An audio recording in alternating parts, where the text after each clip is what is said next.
As you have been told, this morning's subject is seed time and harvest.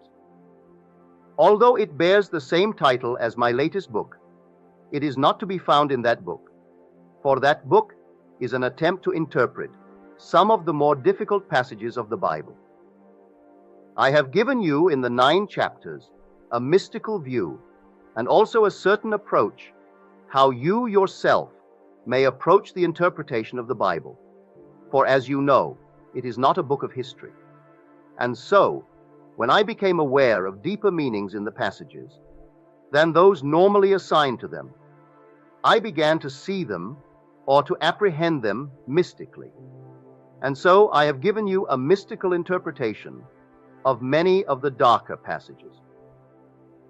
For instance, when Solomon made himself a chariot of the wood of Lebanon, he made himself. No one made it for him. That's what you must do.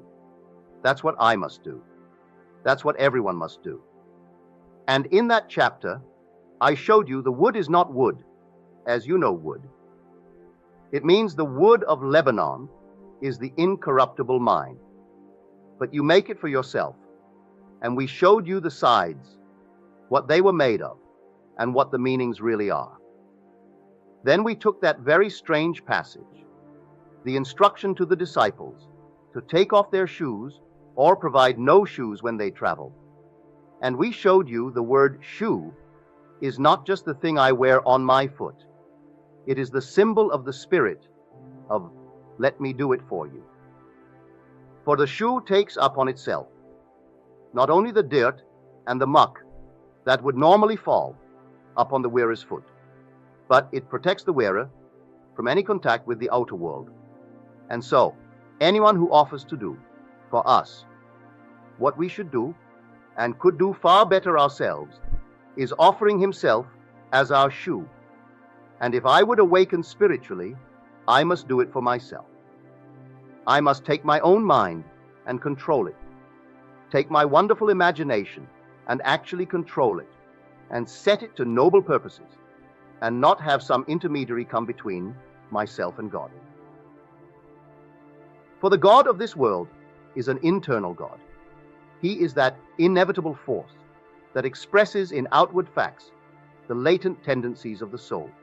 And so, if I would discover that God, I cannot have you do my work for me, I cannot have you eat my spiritual food and expect to grow spiritually.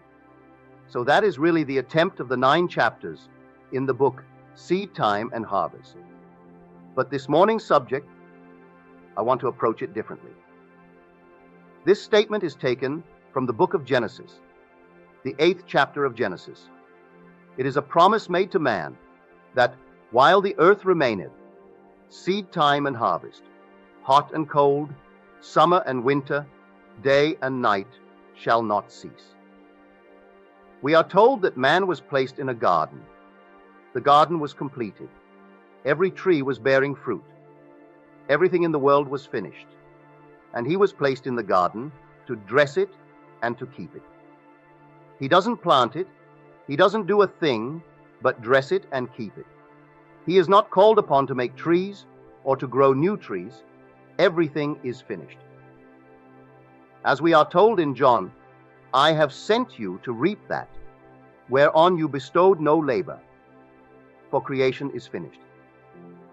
Every conceivable human drama, every little plot, every little plan in the drama of life is already worked out as mere possibilities while we are not in them.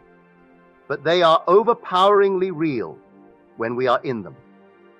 So man can get in touch with that particular state of his choice. For my imagination can put me in touch inwardly with the state desired, so I am in it. If I am in it, I will realize it in my world. The states in which we find ourselves are the seed time. The harvest is simply the encountering of events and circumstances of life. But man's memory is so short, he forgets the seed time. But all ends run true to origins. So if the origin, say, is misfortune, the end will be misfortune. But when you reap misfortune, you wonder, why should it happen to me? When have I set a thing like this in motion? Haven't I given to the poor? Haven't I attended service? Haven't I prayed daily? And why should these things happen?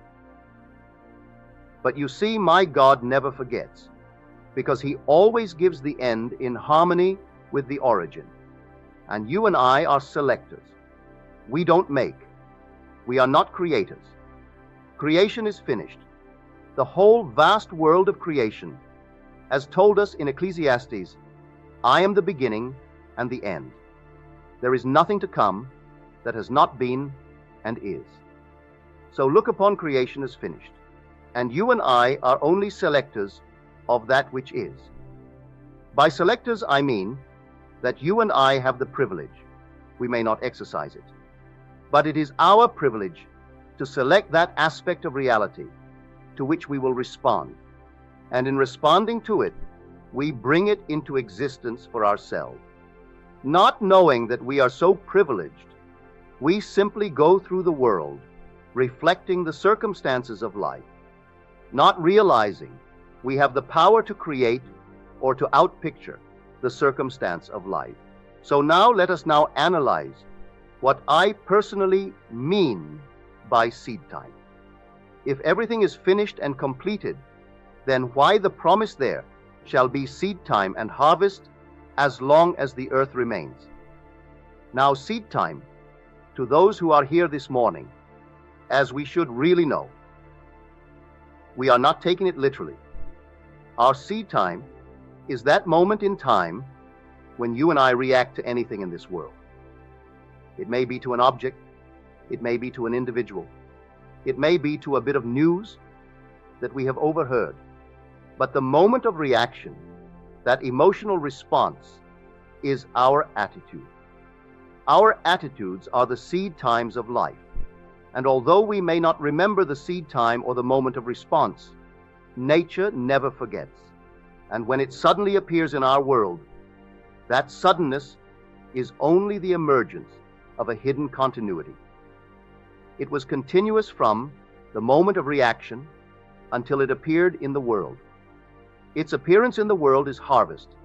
So you and I may harvest anything we desire, but we must first have a seed time. It must be preceded by a moment of response or an attitude. How often you say, I approached it in the wrong attitude, or he is in the wrong attitude, or you must change your attitude if you would get on in this life. I have said it, you have said it, maybe we have said it to each other, but we know the importance of right attitude. We know this much, that I can change my attitude if circumstances change. That's automatic. We know that if something happens suddenly in my world, of which up to that moment I was not aware, I, becoming aware of a change of circumstance, would automatically produce in myself a change of attitude. We all do that, morning, noon, and night. But that's not important. That is a reflect of life. 99% of the world reflect life.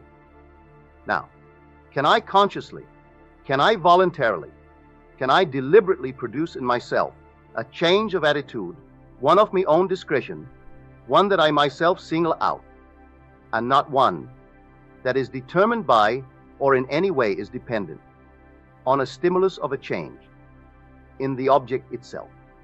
Must you change before I will change my attitude towards you? We know that if you do change, I will change my attitude towards you. But must I go through life simply reflecting these changes in the objects? And can I not deliberately determine the change prior to the change in the object? For if I can, I am moving towards complete control of my fate and becoming the master of my fate. If I can assume an active, positive attitude and not depend upon changes in the object for changes in myself. If I can do it, I really am, if not a complete master, I am becoming more in control of the circumstances of life. But 99% of the world waits for things to happen on the outside, and then they reflect. That's no accomplishment at all.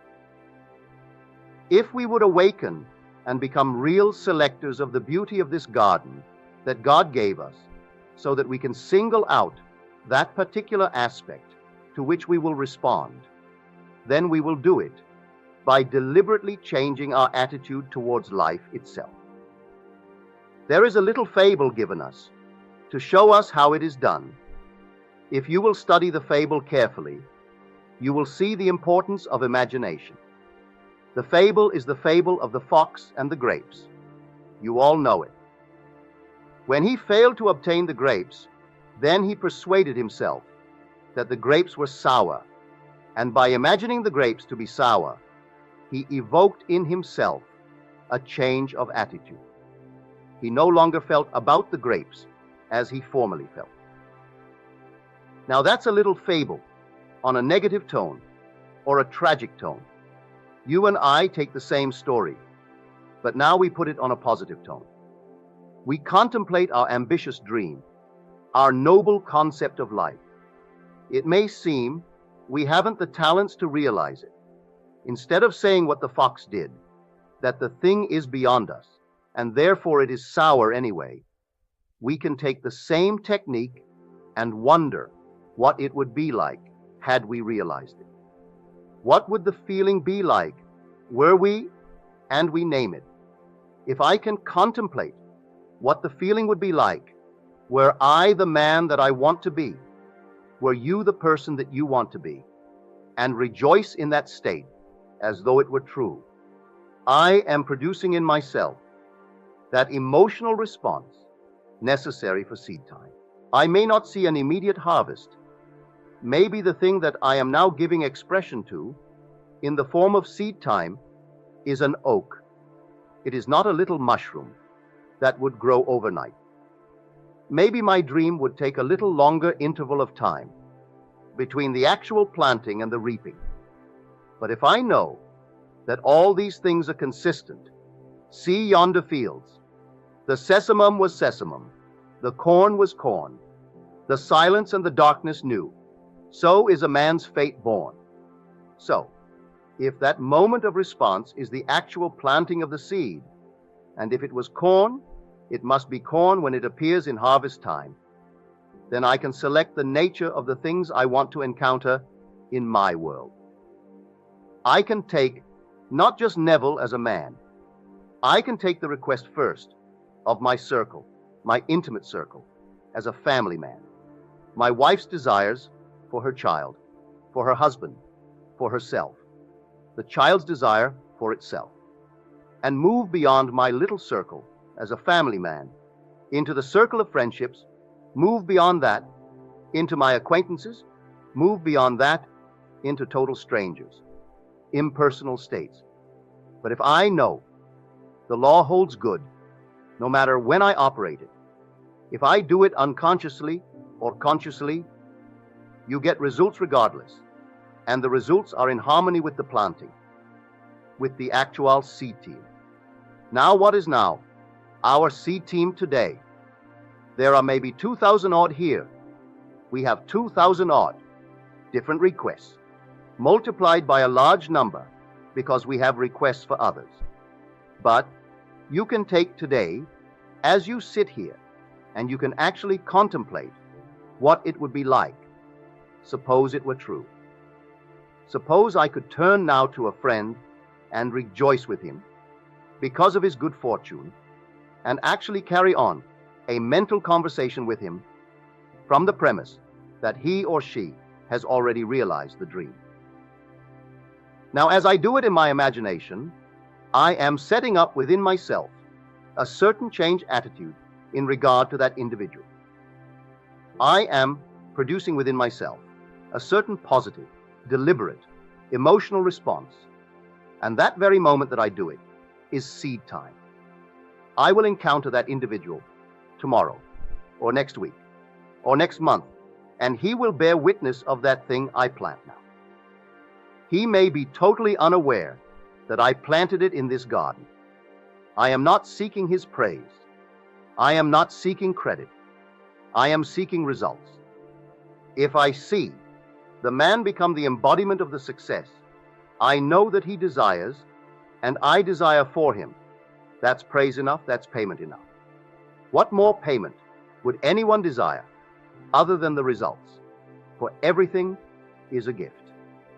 Why should I be given more? My Father gave me the garden. The whole thing is in complete and full bloom, and gave me choice. The greatest gift of all, complete freedom of choice of the nature of the fruit I will reap in my world. But I cannot just barge into the garden and start picking fruit. There must be a seed time, but I must always bear in mind I will reap that whereon I bestowed no labor. I don't labor to make it so, I simply plant it. For in that moment of response is contained all the plans, all the energy necessary to unfold that plan into a perfect, wonderful objective fact, which I will then harvest by becoming aware of it as an external reality. But I don't labor to make it so. I simply must know it is so. So that is our privilege. That is our choice. If you believe it, aren't you amazed at the kind of things that you planted, at the kind of seed time that in our ignorance, in our sleep, we allowed to actually scatter in our world? You see, some will say, but why does God allow it? You cannot conceive of an infinite God that is not infinite in every respect. If I was incapable, actually incapable of assuming, say, an unlovely state, I could not be my Father's son because my Father is infinite. And if he were actually incapable of assuming any state, then he would not be God. Everything is within me, but everything. You cannot conceive of something that I don't contain. The most horrible thing in the world, were it not so, I could not be infinite, and therefore not the son of my infinite Father.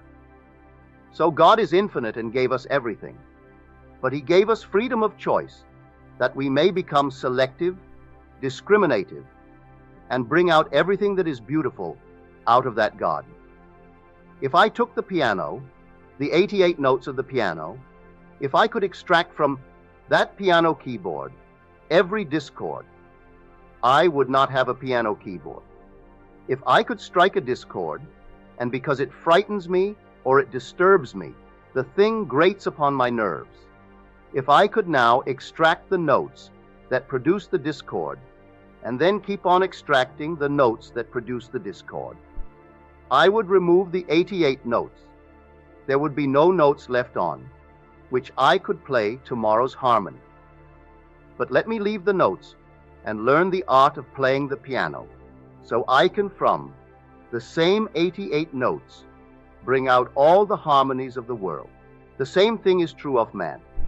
Instead of looking at someone and accepting as final the evidence of the senses, there is someone who brought out into his own world, say, disease. He is trying to analyze it from the outside. When did I contract the bug? When did I come in close contact with someone who had the bug, and they are taking me into the laboratory with my blood and try to find it there? You will never find it there, in spite of all the wisdom of man. You will find it only in the consciousness of the individual who, at a moment now long forgotten, planted the thing he is now harvesting. And you are not going to find it in any external analysis at all, because things seen were never made of things that do appear. You are warned time and time again in all the books of the Bible, but especially in that 11th chapter of the book of Hebrews, that things seen were not made of things that do appear. But no man believes it. He insists on finding it in things seen. So he extracts my blood, he extracts a little piece of my skin, and he starts to make an analysis of that. And he will tell me, yes, he has found it. It's in my blood. I am not denying he has found it. In my blood. But why is it in my blood? It is in my blood, or in my body, or in my world, because at some point in time, I, exercising the right as a free child of God, singled out some unlovely state relative to another.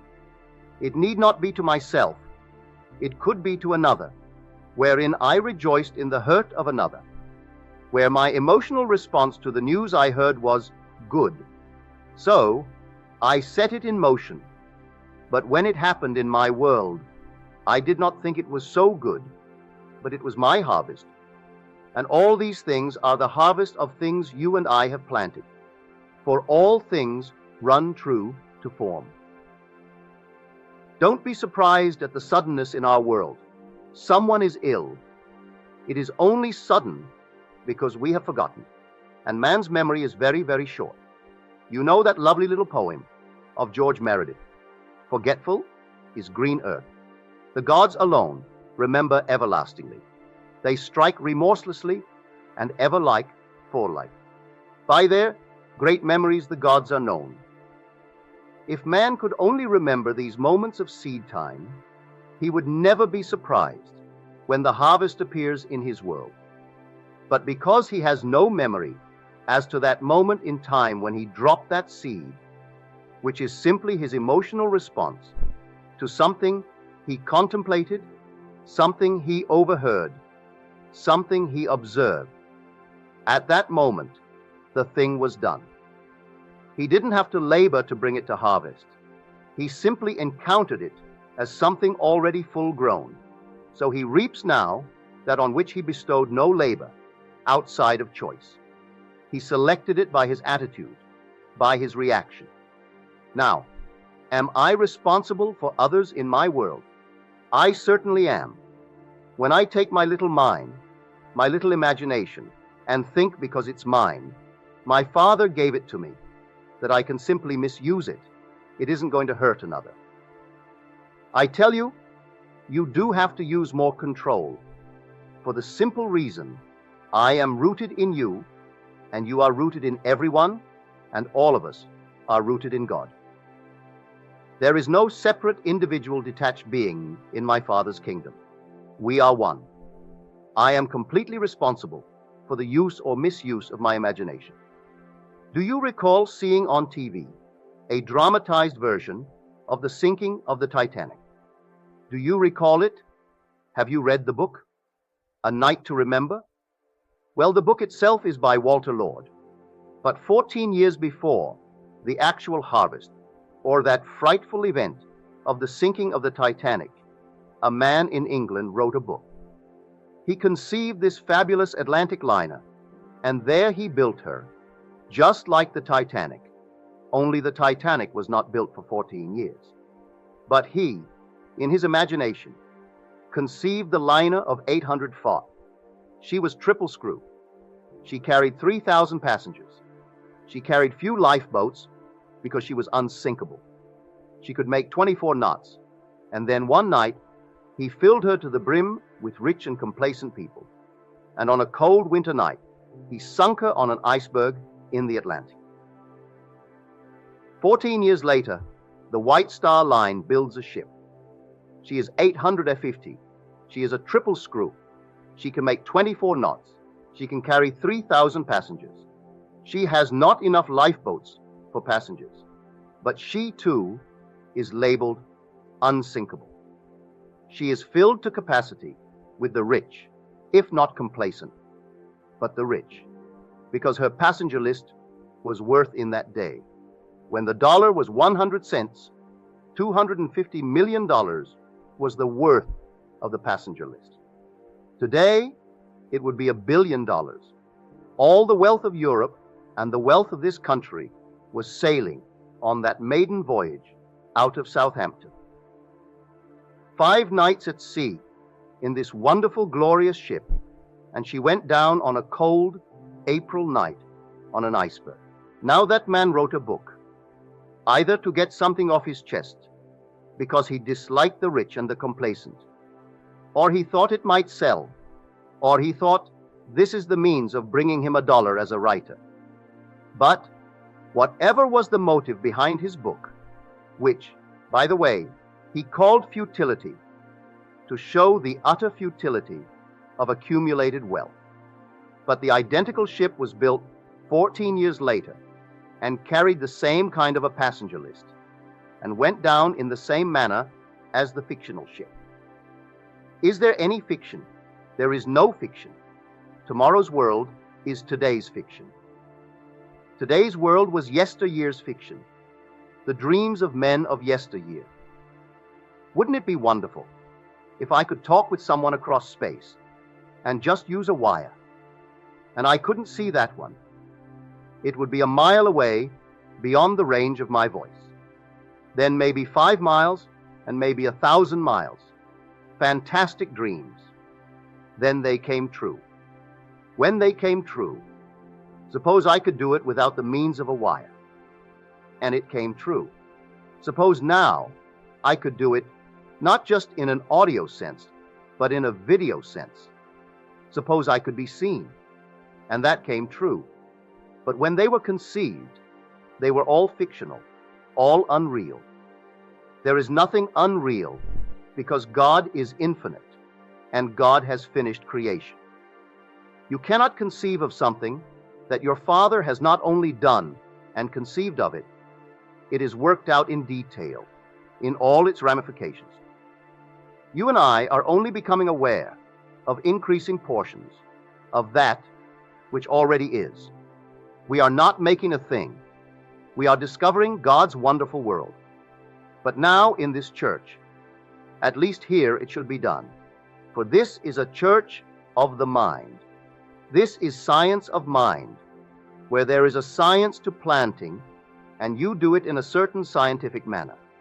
You just don't walk the street and reflect, read the papers and reflect. You go out a more positive person than people who gather in similar areas, for the simple reason they go just to hear a service and to be told how bad the world is.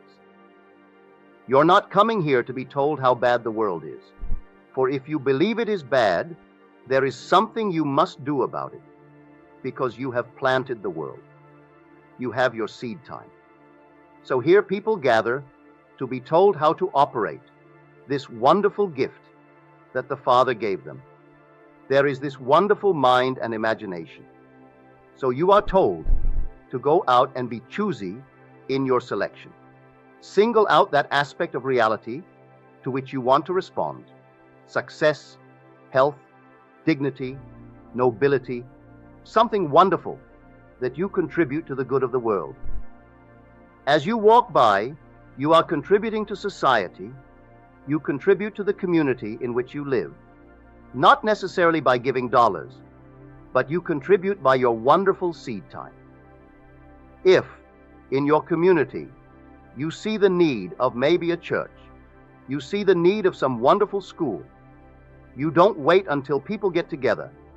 You actually, in your mind's eye, contemplate the joy that is yours because of the wonderful school here for the children, a wonderful church here to lift man spiritually, and you wonder what it would be like were it true.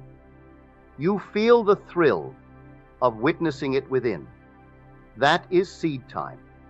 Then, in a way that you do not know and you need not labor to produce, you will encounter that school and that church and these lovely things in your community.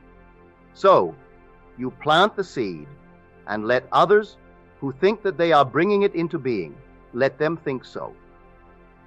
You go about this world planting the good. That is why you are here. We are gathered here on Sunday mornings to discover more and more about this wonderful gift that God gave us, that we may single out all the lovely things in the world and bring them to birth in our world. This morning, you take not only yourself, start with self, then turn to a friend in your mind's eye and congratulate him on his good fortune. Congratulate him on his expansion in his world, and actually feel the thrill of such contact. At that moment of response, that was a changed attitude in regard to that friend. At that moment, you planted. Now, in a way you do not know and you need not know, that seed is going to go through its normal, natural, hidden passage and appear as a reality in your world. then you will know the power latent within you, and you will stop reflecting life, and you become one, what I call a true creator, in the sense that I mean creator, that you are creating by selecting wise, lovely things in this world and giving them expression in this world of ours. So that's what I mean by seed time and harvest, the importance of the right attitude. And you can do it. You need not wait for circumstances to change. You need not wait for the stimulus of a change in the object to produce in yourself the change of attitude. In your office, does the boss act in a rude way towards you? Well then, what would it be like if he now saw in me the lady, the helpful person that I really am or want to be? Suppose he saw in me someone he could praise for my work and raise me in the salary world. Give me an increase in salary because of my added effort. Suppose he could see that in me. Well, contemplate the boss seeing that in you as though he saw it and rewarded you with an increase. That moment is the moment of planting. It may not come tonight. It may not even come this week in the paycheck, but it will come. You simply keep on planting the lovely things. But if every day when you leave the office you say, "What a skinflint," and you go home and you discuss him with your mother or your husband or someone else, and they sympathize because they really believe you, for they are playing the same reflective, negative approach to life. But if as you ride home or walk home, you walk in the attitude that he had done it, he had increased your income, he had praised your work, and day after day, in spite of other things to the contrary, you persist in it, do you know he will do it? You will produce in him the change of heart because you first produced it in yourself. And he will see in you qualities that he cannot now see. And then your whole vast world begins to blossom. You do it in every sense of the word. You know someone who is lonely, one who really should be happily married in this world. What would it be like if you were told, not by the individual necessarily, but by a third party, of the good news concerning John, concerning Mary, or someone else? Someone desirous of a lovely home and a gracious home. What would it be like? Don't be envious. Try to rejoice. Feel the joy that is theirs, and that moment is seed time for them. They will harvest it, and that is our opportunity to go through the world planting and planting wisely. Unfortunately, too many of us in church movements, I don't think you will find it in this church, but too many of us in church movements have a very serious attitude towards life. And, of course, the basic attitude is the attitude towards life, not necessarily the individual attitude towards an object or towards an individual, but the attitude itself that the individual adopts through life, towards life. And they have a very serious one. Well, Orridge very wisely and very humorously said, the serious attitude is this: they really believe that God has an enormous struggle against helpless odds. And he said that produces in the individual the emotion of helping poor Father. They go to help poor Father, who has created the world and gave it to his children. Now he brought up another interesting point of the scientific attitude towards life. Having discovered the little molecule or the little atom and the wonderful construction, that is, theoretically, having discovered this wonderful orderly construction of the bricks that make up the world, their attitude is one of orderly insignificance, because they believe the world is gradually burning itself out. So no matter how orderly it is, if they really believe the sun will eventually go out and the earth will consume all its resources, what other attitude could they adopt than all dressed up with nowhere to go. Because if eventually it is all going to be in nothing anyway, no matter how orderly it is today, it could only be orderly insignificance. But I tell you, as one who has seen beyond the veil, there is no such thing as coming to an end. Life is forever and forever and forever. And forever you are moving up this everlasting pilgrimage, revealing the infinite glories of your Father. So go out wisely today. Go out determined to become more selective, more discreet in your choice of ideas. You will entertain and single out the idea that would bless an individual and produce in yourself the emotional response that you have witnessed that state in his world. And know at that moment of response, you planted for that individual, and he is rooted in you.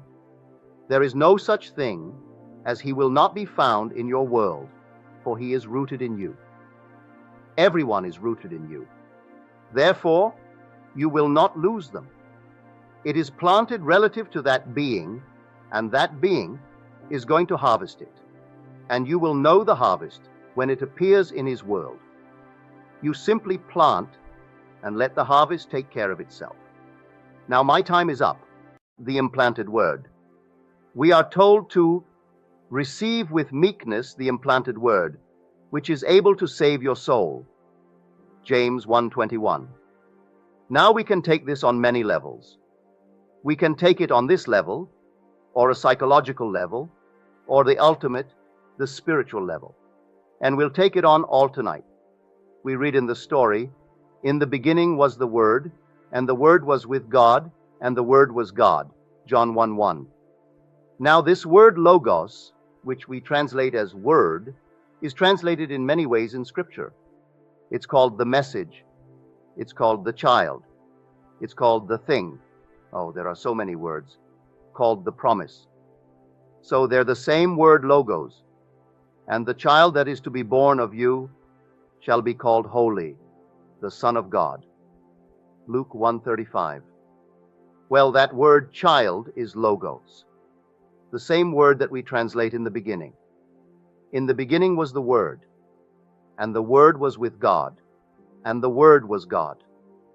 It really means a message. Can you believe the message? So I take it on this level. So the same word, as we're told, the word or the message that was preached to us, it's the same message that was preached to them, but it did not benefit them because it was not received with faith in the hearers. Hebrews 4:2. I can tell you something on this level and try to get you to believe it.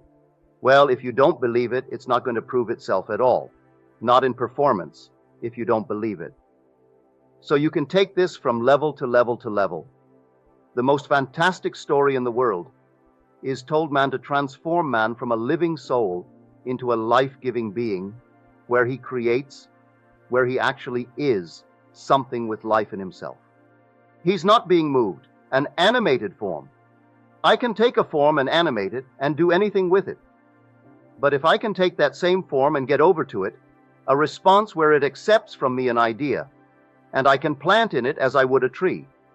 For if I receive in meekness this word, and it's called an ingrained, or it's called something that is like, just like I would simply graft, an engrafted word. Well, if word means a message, word is a meaning, something with meaning, and I graft it. I know when I was a child, my mother had the most wonderful garden. She loved a garden. I can see her on the outside, giving instructions to the gardener how to graft to this rose bush. He would take a little shoot, and he would simply insert it into the branch of the rose bush and hope it would take root. If it took root, the bush that others thought should bear a certain flower, suddenly it came up and it bore the flower of the nature of the graft. You do that with a tree, any tree. If you could take a root, just a root, and simply insert it into the tree, and then it takes root in the tree, and when the tree blossoms, it blossoms and bears the fruit and the flower of the nature of the graft. So the story here is that God will become man, that man may become God. He will actually graft himself upon the tree of knowledge of good and evil, that is man. For we ate of that tree, and eating of the tree, we became that which we ate of. So we are trees of good and evil. He will engraft himself, which is the tree of life, and transform that tree of good and evil, and it becomes a tree of life, life within itself. That is the story. I recall as a child observing something in the yard. I didn't fully appreciate the experience when I was a child. I do today. But we were a very large family. We were 10 children, father, mother, and grandmother, and we had servants, all to be fed. We kept a flock of ducks in the yard only for our table.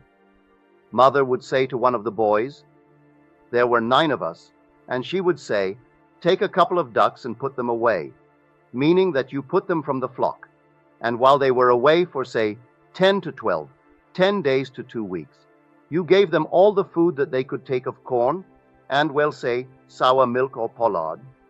Pollard was a kind of a meal, but something of that nature, usually corn, and you stuffed them.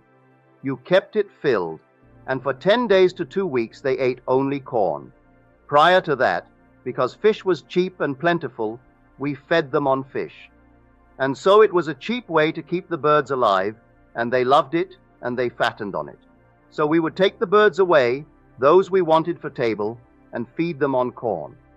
At the end of 2 weeks, when you had your 2 ducks, they were corn-fed ducks.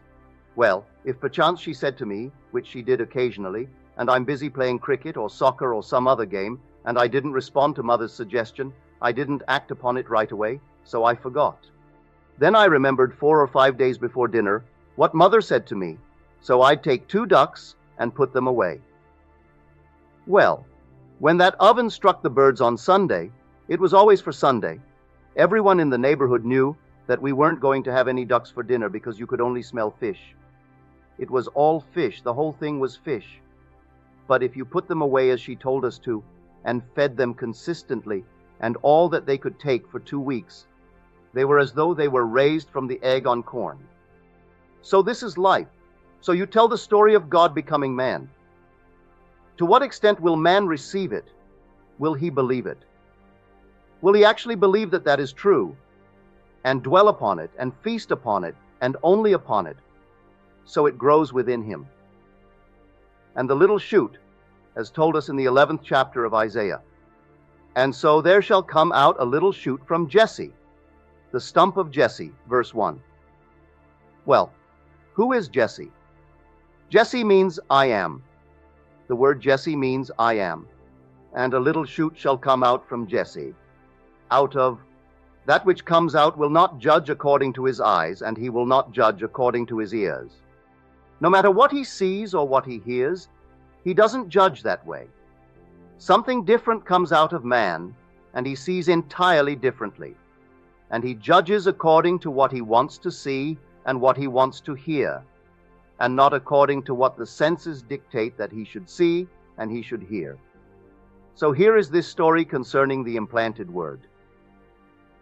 If the word is implanted in man from the highest level, and he accepts it and dwells upon it, it takes root in him. Then everything said in Scripture of Jesus Christ he experiences.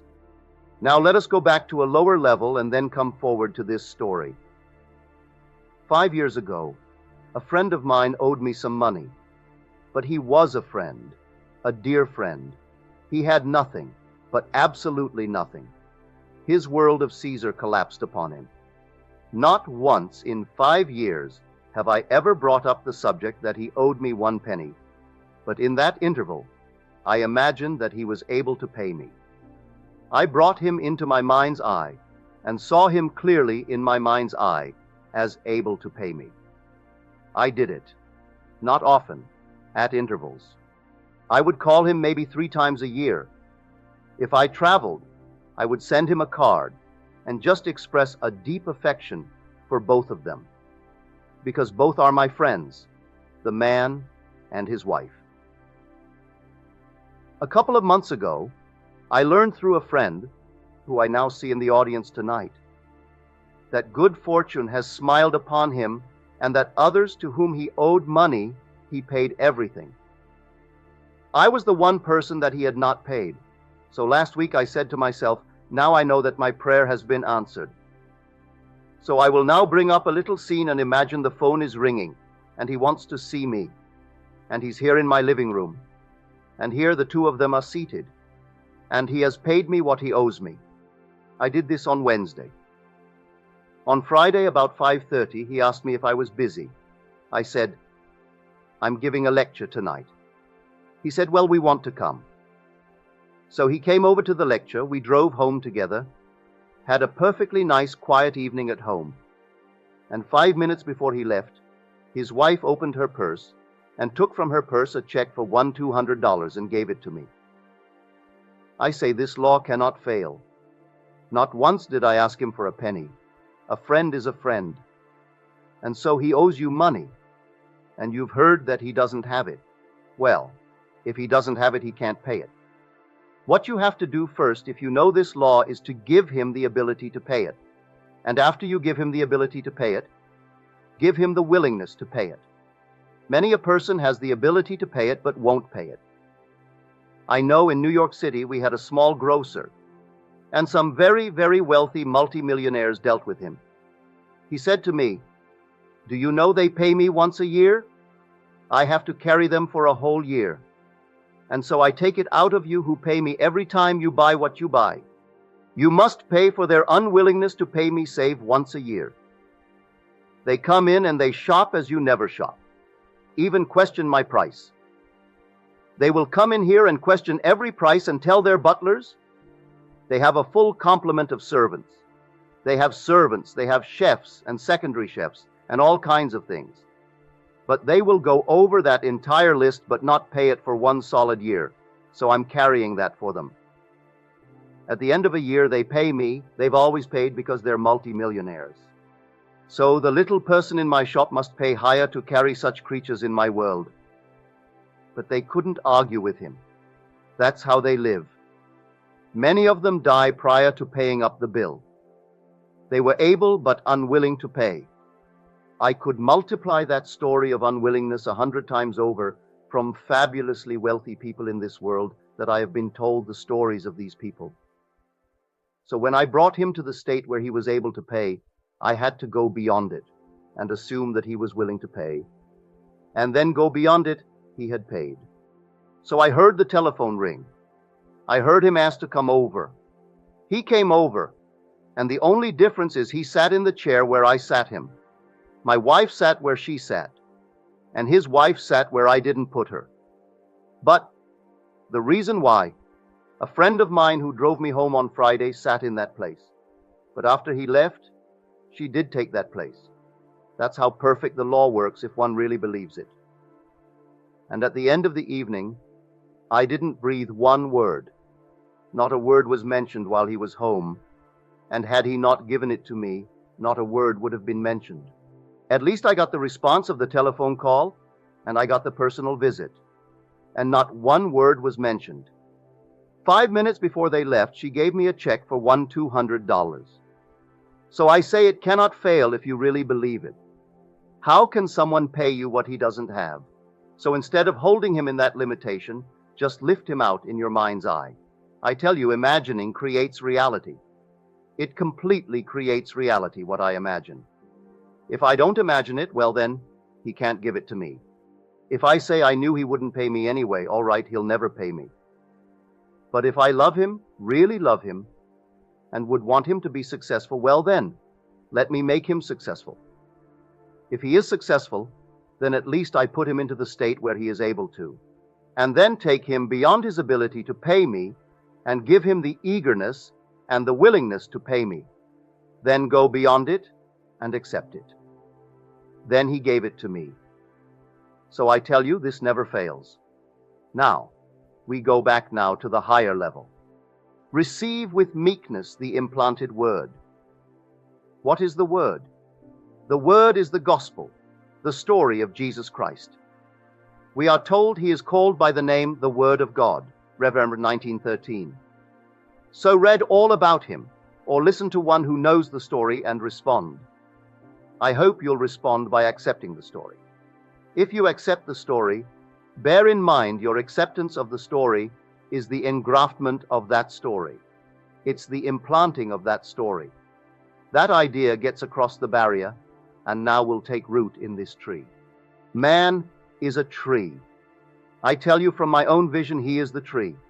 For he ate of the fruit of the tree of good and evil. And that's what he did in this world, which is the world of death. Everything dies here. He has no life in himself. Now he hears the story of Jesus Christ, which is the fulfillment of the Old Testament. He hears it. Many reject it. Some will listen and they will eagerly accept it, but will not, I would say, water it or take care of it. Others will take care of it and dwell upon it, and then it takes root. As it takes root in this tree, it transforms the tree. The tree of the knowledge of good and evil becomes the tree that is the tree of life. The whole thing is transformed. Well, how do I know it's transformed? Everything said of him in Scripture I experience. It is said of him that he rose from the dead. They had placed him in a tomb, and the tomb was called the skull. It is said of him he rose from the dead and escaped from that tomb, which was the skull, and no one could find the body that was placed there. It is said of him he was supernaturally born. Well, you experience that. It is said of him that wise men and shepherds of the night came to witness the sign that signified his supernatural birth. Well, you experience that. You see the little thing that really was the sign given to them, and you hold it in your hands, as told in Scripture. It is said in Scripture that no one in eternity will ever know the Father save through the Son. And so you experience that, the Son of God, and he calls you my Father. He calls you after my Lord, and you experience it. Then you are told he tore the curtain of the temple from top to bottom, and you experience it. Then you're told he called himself the Son of Man and ascended. Just as Moses took the serpent up, he ascended in the same manner, and you experience it. Then you are told that the Holy Spirit descended upon him in the form of a dove and sealed him forever for an inheritance that never comes to an end, and you experience it. But to experience all these signs, you first had to hear the story. Having heard the story, you believed it, and the graft took.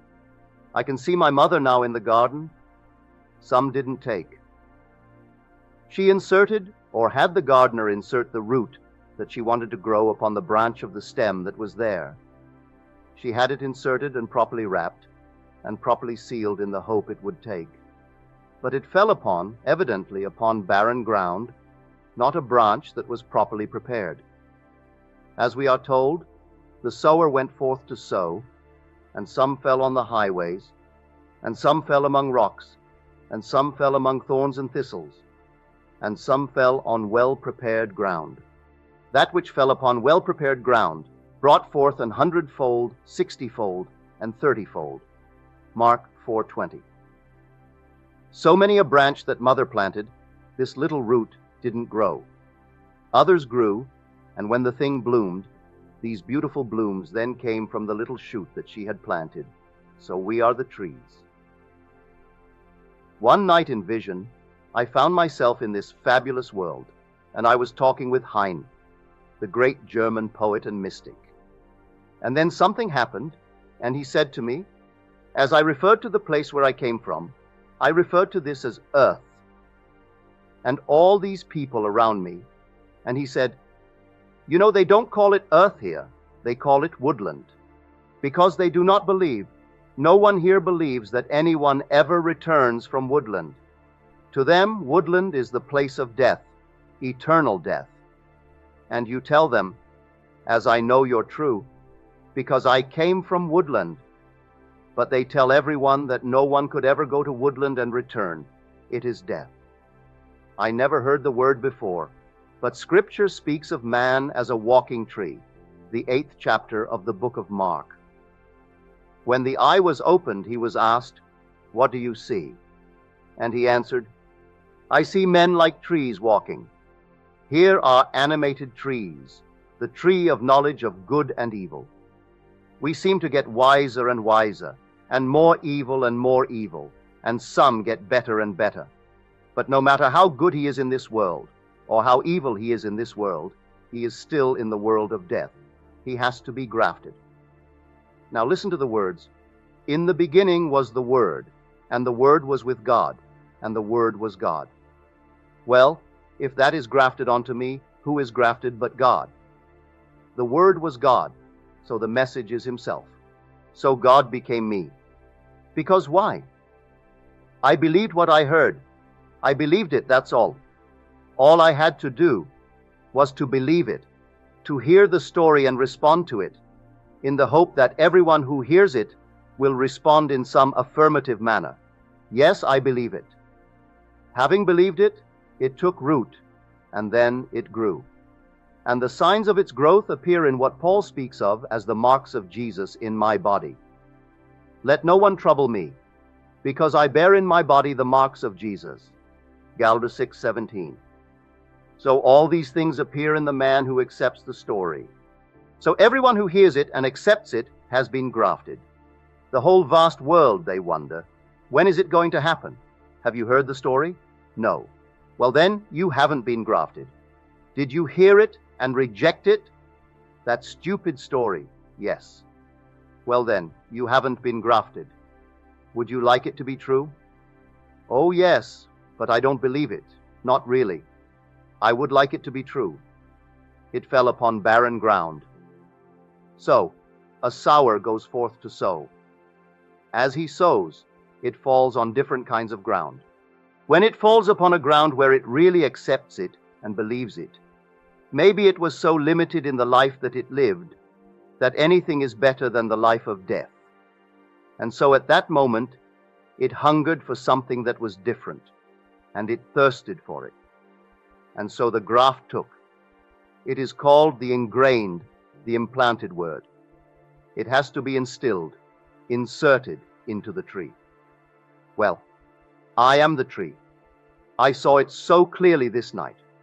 I never until that moment thought of this world as woodland. I always called it earth, and spoke to Heine. Heine and I were discussing all kinds of things of the mysteries of life when came this moment in time for me to return to what I call earth.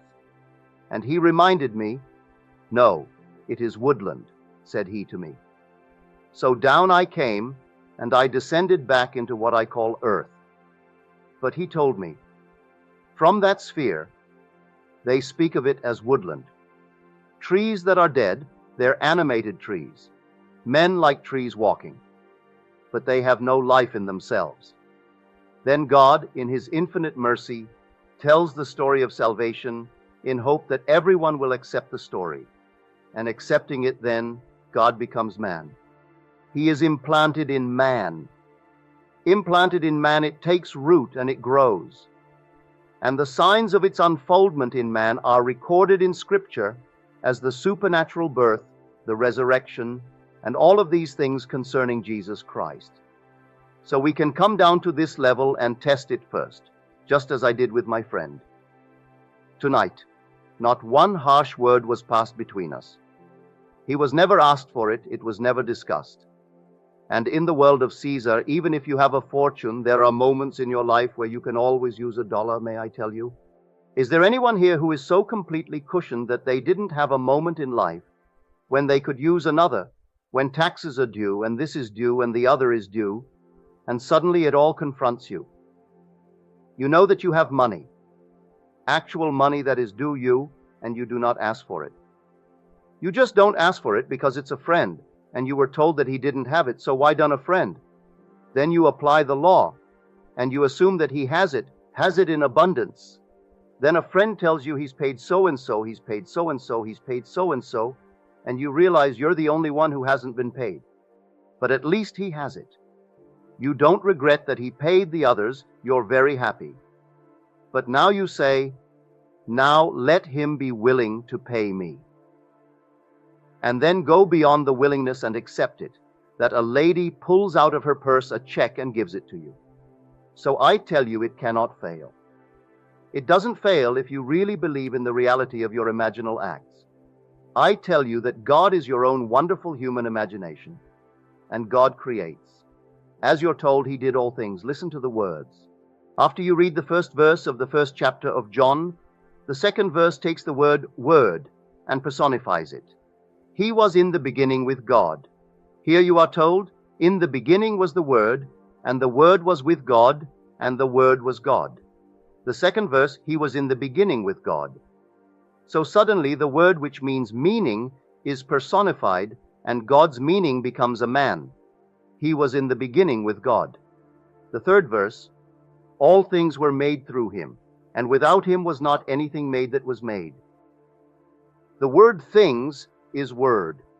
Now, how is it defined in Scripture? This is how it's defined in Hebrew. We are told in the 55th chapter of Isaiah, so shall it be. My word shall not return unto me empty. It shall accomplish that which I purpose, and shall succeed and fulfill that for which it is sent. Verse 11. That's the word. It cannot return unto me empty. It must accomplish my purpose. Now the word here, thing, that is word, everything in this world. Well, how is it defined in Scripture? This is how it's defined. An arrangement used figuratively for words and speech. All right, so I bring my friend before my mind's eye. He's on the other side of a telephone. That's a word. Telephone is a word. He is a word. All these are words. I arrange now the word to give it meaning. I answer the phone, I hear the familiar voice, and he wants to see me. All right, that's a contact. Then he comes over, a pleasant evening, and then he gives me what he has for me. This is an arrangement.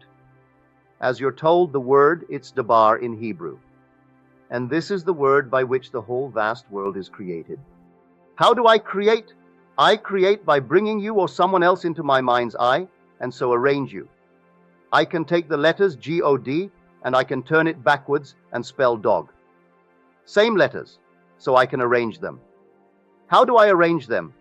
I can take evil, and then turn it around. It spells live. So how can I take these things and arrange them? I can take the same friend who owed me money, and then tell him off and bawl him out. It's the same friend, the same man, the same telephone, same being talking to him. Or I can rearrange it, and instead of making it E-V-I-L, L-I-V-E, and so rearrange all of the furniture of the mind, and make it speak, and make it tell me what I want to hear. So the word word simply means arrangement used figuratively in speech. Then it gives the usual definitions to promise, to give a message, and all the things that la churches. Well, I'll give you a message. But I must rearrange the kind of message that I want to hear, and having rearranged it in my mind's eye, enact it and believe in the reality of this imaginal act. If I do it this way, it should work if this is based upon principle. Well, in this case, it worked. In your case, it worked. When you take 1,000 case histories, and this is exactly what they did, one after the other, then we have found the principle, the secret by which God creates. So you hear the story. Can you believe that imagining creates reality? Well, that's stupid. Well then, all right, you heard it anyway. Now we go to that 4th chapter of Hebrews, and the message which they heard the same message that we heard, but it didn't benefit them, because they did not receive it in faith, those who heard it. They heard it. Well, in an audience even as small as this, there would be possibly one or two, or maybe a few more, who would say, "That's too good to be true.